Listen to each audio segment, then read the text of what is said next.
उनमें से कितने विग्रहों को श्री वृंदावन धाम में ही स्थापित किया गया था। जैसे श्री श्री राधा गोविंद देव जी, श्री श्री राधा गोपीनाथ जी, श्री राधा मदन मोहन जी, श्री श्री राधा रमण देव जी है, वो तो अभी भी है ना। तो और हरिदेव जी जिनके आज दर्शन किए, वृंदा देवी जो कामवन में है। तो ऐसे कई विग्रहों को, श्रीनाथ जी हमारे जो अभी नाथ द्वारा में है, ये सब श्रीनाथ जी यहीं थे गोवर्धन में।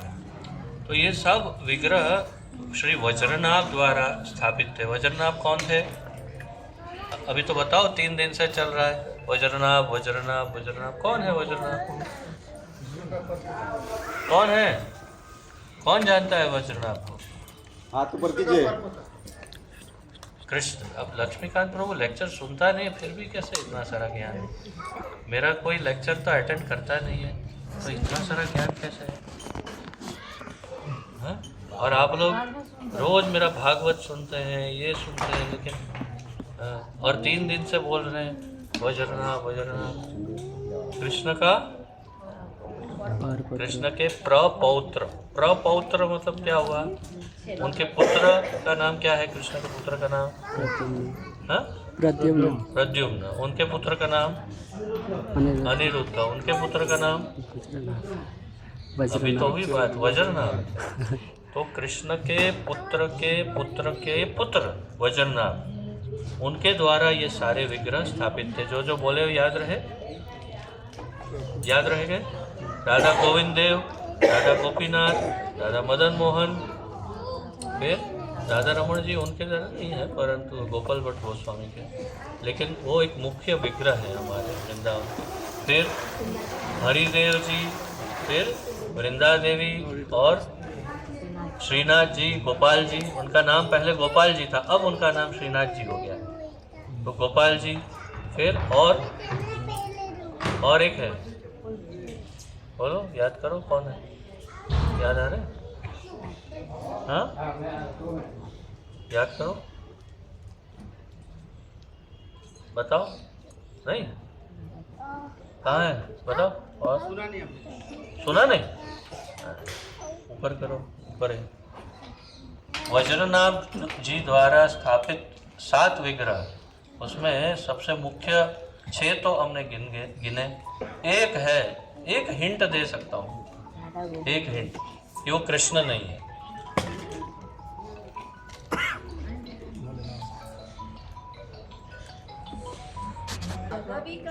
कृष्ण नहीं है क्या नाथद्वारा में?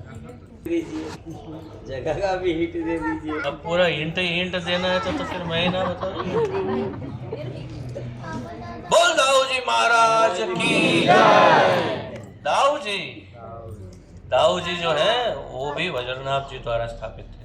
तो ये सारे विग्रह, और कई शास्त्रों में तो लिखा है कि 21 विग्रह स्थापित किए थे। कुछ में कुछ लिखा है, बहुत छोटे बड़े बहुत विग्रह, लेकिन ये मुख्य है। इसमें से दाऊ जी यहाँ है, और कौन है यहाँ पर? हाँ, हरिदेव जी दिख रहे हैं हमें यहाँ पर, है ना। बाकी वृंदा देवी अब कामवन में चली गई। गोविंद देव जी कहाँ चले गए? जयपुर। हाँ, जयपुर। और मदन मोहन जी कहाँ चले गए? करौली राजस्थान।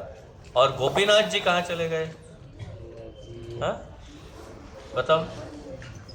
मेरे साथ कौन आया था जो हम जब गोविंद देव के दर्शन करने, करौली दर्शन सब जगह है। एक, दूसरा कौन था? 2, 3, तुम तो छोटे थे बहुत। और कौन था? मैं, हरे कृष्ण प्रभु जी। आओ पधारो, आओ कथा। तो कौन था और बताओ मेरे साथ। तो कहाँ है गोपीनाथ? कहाँ है? बोलो ना। गोविंद देव के पीछे ही तो है, जयपुर में। वहां से चलकर ही गए थे, हमको याद है। हम पीछे ही तो है थोड़ा सा, गोविंद देव के पीछे। तो गोविंद देव, गोपीनाथ और मदन मोहन, ये तीनों हमारे संबंध, अभिधेय और प्रयोजन विग्रह। संबंध विग्रह, अभिधेय विग्रह और प्रयोजन विग्रह। ये थोड़ा कॉम्प्लिकेटेड साइंस है, मैं अभी नहीं बताऊंगा, नहीं तो इसका रस और गहरा जाएगा। तो इसलिए ये सारे जो विग्रह हैं हमारे लिए, थोड़े जगह छोड़ो, वे भी जब जा रहे थे सारे, सब यहाँ से राजस्थान जा रहे थे। क्यों जा रहे थे? औरंगजेब ने आक्रमण किया और उसने कहा कि मैं सब खंडित कर दूंगा, और इतना भय व्याप्त हो गया सब जगह कि वो सब जगह हमारे मंदिरों को और हमारे विग्रहों को भी खंडित करने लग गया सब जगह औरंगजेब। बहुत सारे विग्रह, बहुत मंदिर खंडित कर दिए। तो यहाँ भय फैल गया कि इतने अच्छे विग्रह हैं, सब वज्रनाभ जी द्वारा स्थापित है, तो इनको राजस्थान ले जाते, वहाँ सुरक्षित रहेंगे। तो सभी को बैलगाड़ों में और ऐसे करके उनको यहाँ से ले जा रहे थे। तो रास्ते में जब आ रहे थे, वृंदावन से निकल गए और यहाँ जब पहुँचे तो विश्राम किया, आराम करने के लिए यहाँ रुके। तो राधा गोविंद देव जी को यहीं पर, जहाँ हम पीछे देख रहे हैं ना गोविंद देव जी, वहीं पर उनको रखा और वहीं पर उनको विश्राम के लिए रखा गया था। सभी रहे यहाँ पर। फिर दोबारा दूसरे दिन, क्योंकि धीरे धीरे जा रहे हैं ना, बैलगाड़ी में जा रहे हैं, तो कितने दिन लग जाएंगे। फिर यहाँ से आगे बढ़े। तो ये शास्त्रों में लिखा हुआ है स्पष्ट रूप से कि जहाँ जहाँ श्री विग्रह हो या जहाँ वे विश्राम करे, वो स्थान भी उनका अपना परमानेंट स्थान हो जाता है। तो अर्थात यहाँ पर राधा गोविंद देव जी हमेशा के लिए है ही, ये नहीं कि ये कोई और विग्रह है, ये राधा गोविंद देव जी स्वयं ही है। हम कितने भाग्यशाली हैं कि बिना भीड़ के आराम से उनके सामने हैं। तो ये है वास्तविक राधा गोविंद देव जी, जो वृंदावन में भी है, जो यहाँ भी है और जयपुर में भी है।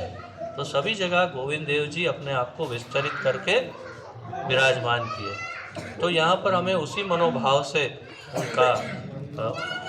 उनको पूजना चाहिए, भजना चाहिए, और वही मनोभाव होना चाहिए कि साक्षात राधा गोविंद देव जी के दर्शन हमें यहाँ हो रहे हैं। फिर बाकी सब विग्रह आगे बढ़े। जैसे कामवन पहुँचे तो कामवन में वृंदा देवी रुक गई। उन्होंने कहा हम यहाँ से आगे नहीं जाएंगे, तो वृंदा देवी वहीं रुक गई है। वहाँ भी राधा गोविंद देव जी का मंदिर है। क्यों? क्योंकि वहाँ भी विश्राम किया था, तो वहाँ भी गोविंद देव जी है, गोपीनाथ जी है, सभी हैं वहाँ पर। और फिर और आगे बढ़ गए तो गोपीनाथ और गोविंद देव आगे बढ़ गए, श्रीनाथ जी नाथ द्वारा चले गए और मदन मोहन करौली में चले गए। तो ये है यहाँ की कथा। अब यहाँ भावपूर्ण आप प्रणाम कीजिए, प्रणामी दीजिए, और फिर हम अंदर गोविंद कुंड चलेंगे और गोविंद कुंड में गोविंद कुंड की कथा